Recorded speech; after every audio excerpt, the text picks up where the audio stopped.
Before I could change my mind, I took a step back. "Good night, Josh." "Good night," he replied, his voice barely a whisper. The next few days passed in a whirlwind. I focused on work, throwing myself into my projects to avoid thinking about Josh and the night outside his hotel. We exchanged a few texts, keeping things light and casual, but I could sense the same hesitation in his words that I felt. On his last day in town, he asked if I'd join him for coffee. I almost said no, thinking it would be easier to let him leave without another goodbye, but part of me needed, that one last moment with him. When I arrived at the cafe, he was already there, his gaze warm yet tinged with sadness. We ordered our drinks and made small talk, both of us dancing around the goodbye that loomed over us.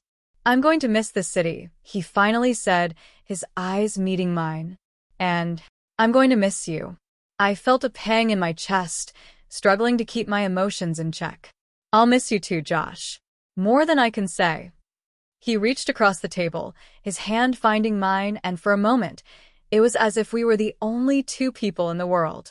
We sat there in silence, our hands clasped together, neither of us wanting to let go. Finally, he sighed, a resigned smile on his face.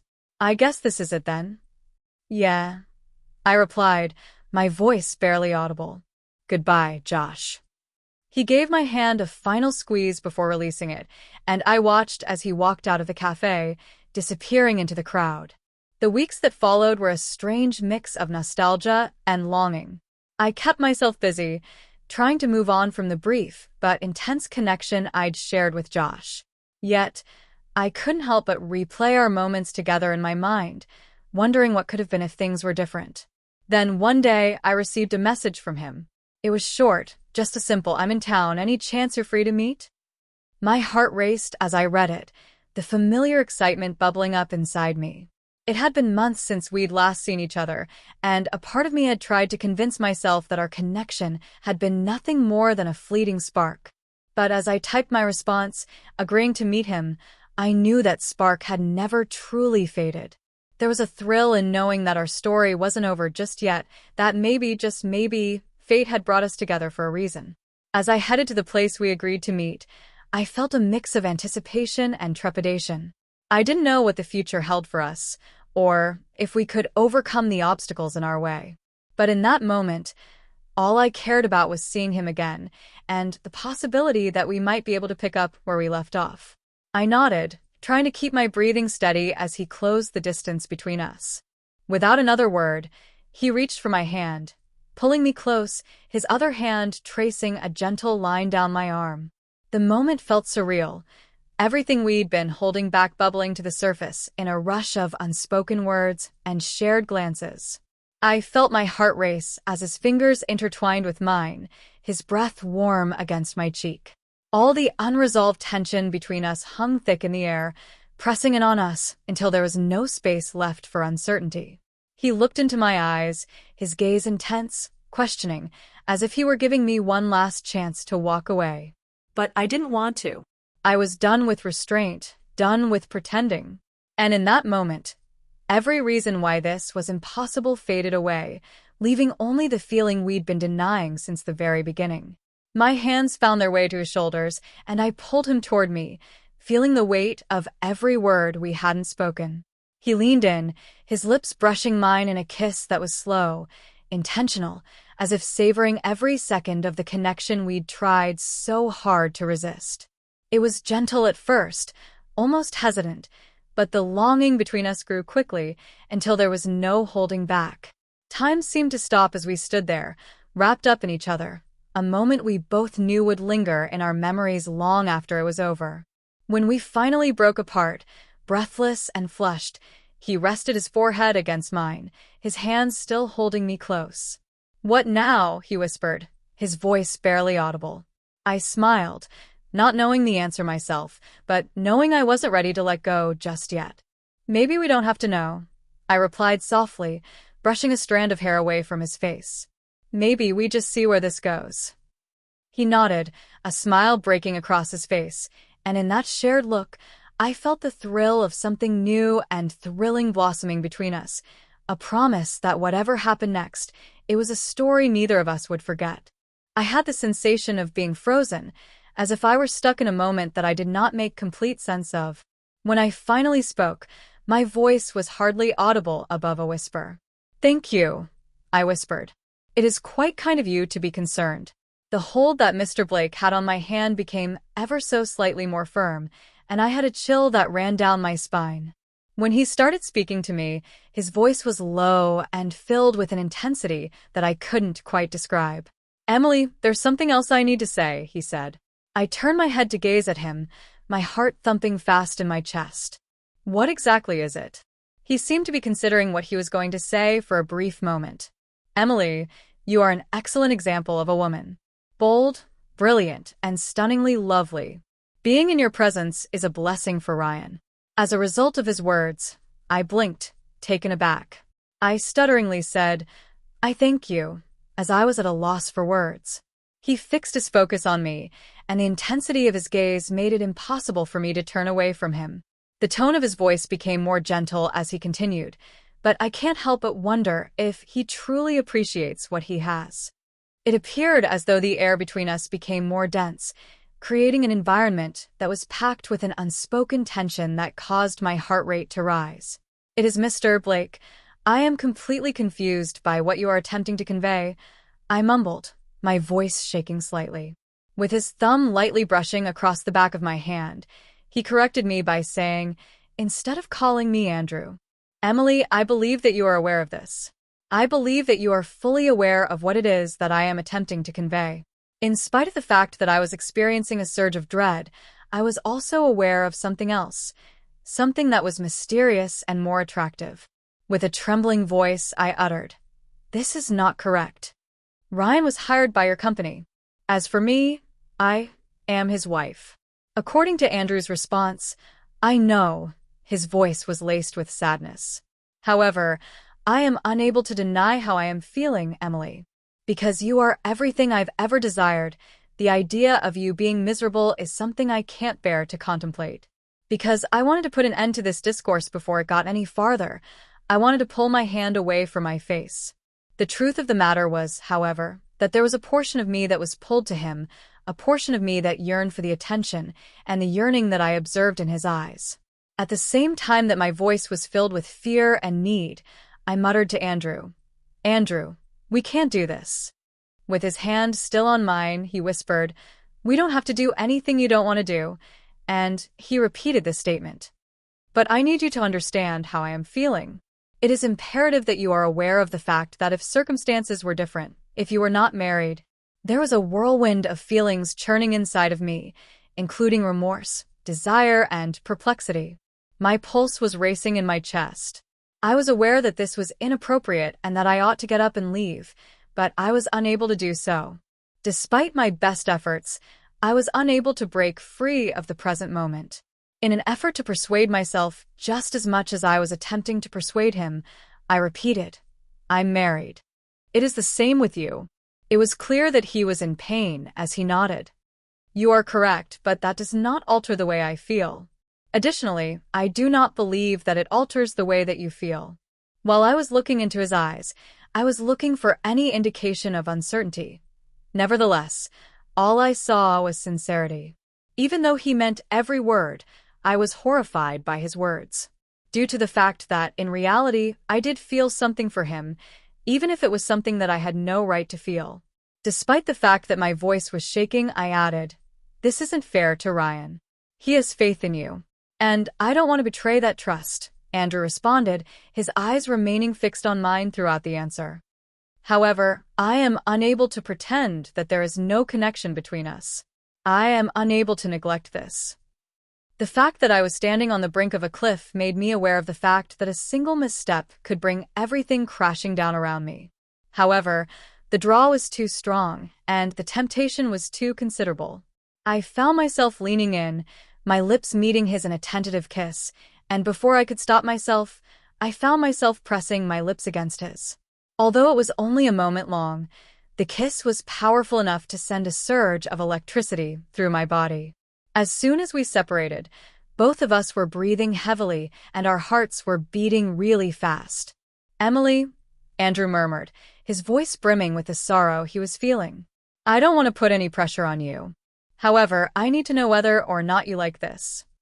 Despite the fact that my head was a tornado of contradictory feelings, I gazed at him. I was aware that this was inappropriate and that I ought to decline, but I was unable to find the words to express my disapproval. Instead, I indicated my agreement with a nod, tears beginning to spring up in my eyes as I revealed the truth to both myself and to him. Yes, I mumbled, my voice shaking slightly as I did so. Yes, I am. The sense of relief that flowed over his face was apparent, and he reached out to cup my cheek with a loving touch. His voice was quiet as he said, "We'll take it slow. There is no compulsion for us to rush into anything. Just to demonstrate to you how much you mean to me, I would like to be in close proximity to you." The evening proceeded, and the talk continued to change between themes that were lighthearted and things that were more serious, but the tension remained strong. The situation was very similar to that of walking a tightrope, in which we were attempting to keep our balance while being aware that a single misstep could send us both plunging into chaos. Andrew was adamant about driving me back to my house when it was time for me to depart. Although I was aware that I ought to have declined and should have phoned a taxi, I was unable to muster the courage to say no. Both of us were immersed in our own thoughts for the entire drive, which was filled with a tense stillness. The instant we arrived at my flat, he escorted me to the door as his hand lingered on mine for a fraction of a second longer than it should have. "I want to express my gratitude for tonight," he remarked in a hushed voice. "I really hope that we will be able to talk again very soon," and I nodded, my heart continuing to beat rapidly. "The night is over, Andrew." I leaned against the door as I shut it behind me, my mind racing with everything that had occurred up until that point. I knew that I was putting everything on the line for a fleeting moment of desire, and I knew that I was playing with fire. On the other hand, the reality was that I felt more alive than I had in years, and not only did that make me excited, but it also made me feel afraid. Over the course of the subsequent several days, I was unable to stop thinking about Andrew, including his touch, his words, and the way he had provoked feelings within me. I attempted to concentrate on my life and my work, but it was impossible for me to do so. The night was constantly repeating over and over in my head, and I had the sensation that I was going about in a trance. The following day in the afternoon, I got a text message from him. "I must come and see you. Can we get together tonight?" While I was reading the message, my heart was racing. I was aware that I ought to disregard it and should have informed him that we needed to maintain our distance, but I was unable to do so. While I was trying to stop myself from typing a response, I noticed that I had already done so. Indeed. Where is it? We got together in a tiny park that was located close to my residence. At the same time that the sun was beginning to set, throwing a warm warmth over the woods, I was experiencing a mixture of exhilaration and terror as I got closer to him. A solemn expression could be seen on his face as he leaned against a bench. He started by saying, "Emily," with a range of feelings in his voice.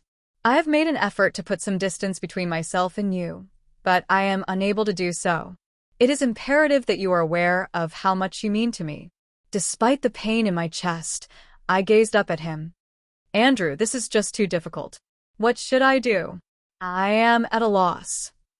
To get a better look at my cheek, he moved closer to me and reached out with his hand. "Make it clear to me that you share my sentiments. That is all the information I require." My mind was racing with a tornado of contradictory feelings as I listened to him, and tears began to well up in my eyes. I was aware that this was inappropriate and that I ought to leave, but I was unable to do so. It was impossible to resist the draw, and the temptation was too overwhelming. "I do," I mumbled, my voice shaking slightly as I spoke. "However, this is far too difficult. I do not wish to cause harm to anyone." In a timid and gentle kiss, he moved in close to me and lightly brushed his lips against mine.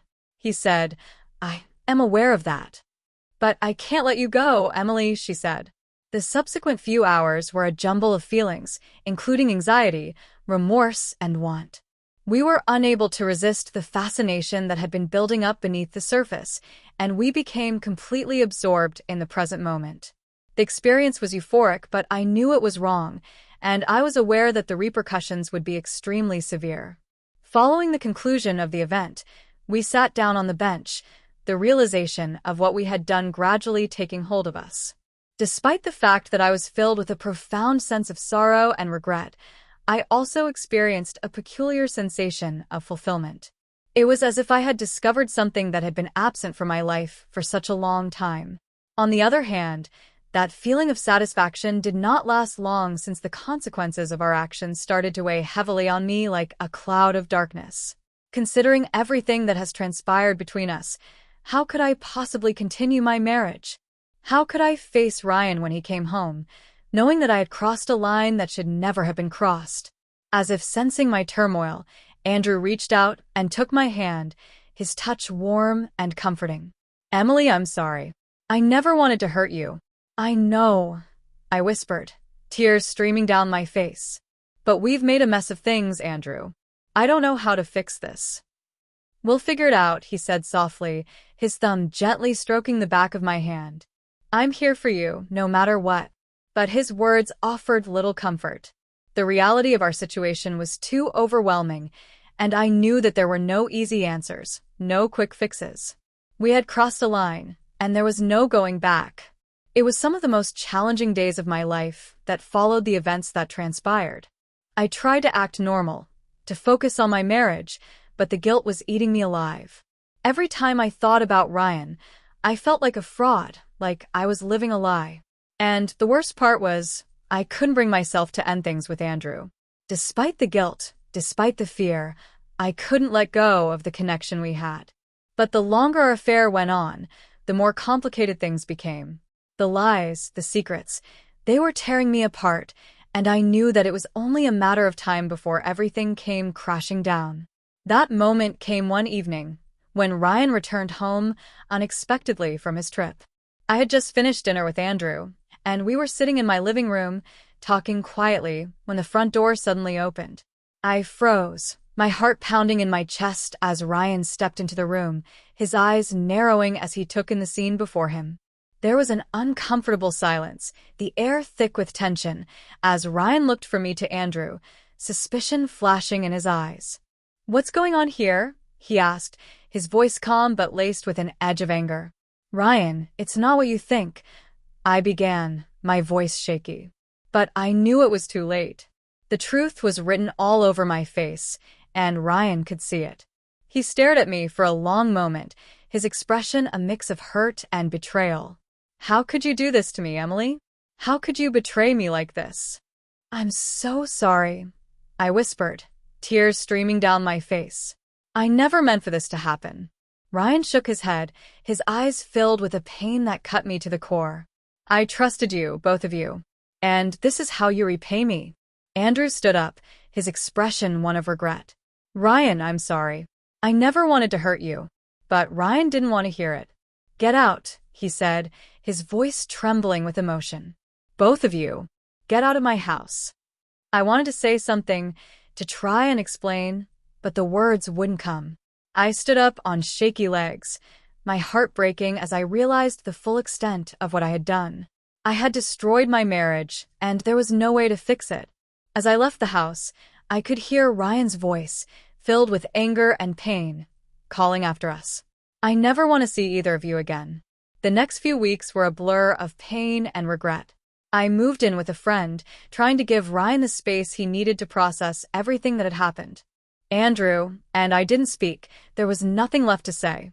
The affair that had once brought us so much excitement had now left nothing but destruction in its wake. In the end, I knew that I had only myself to blame. I had let my emotions cloud my judgment, and I had made choices that I would regret for the rest of my life. The spark that I had been searching for had come at too high a price, and I had lost everything that truly mattered to me in the process. As I looked back on those weeks, I realized just how fragile relationships can be, how easily they can be shattered by a moment of weakness. And I knew that I would carry the weight of that knowledge with me for the rest of my life.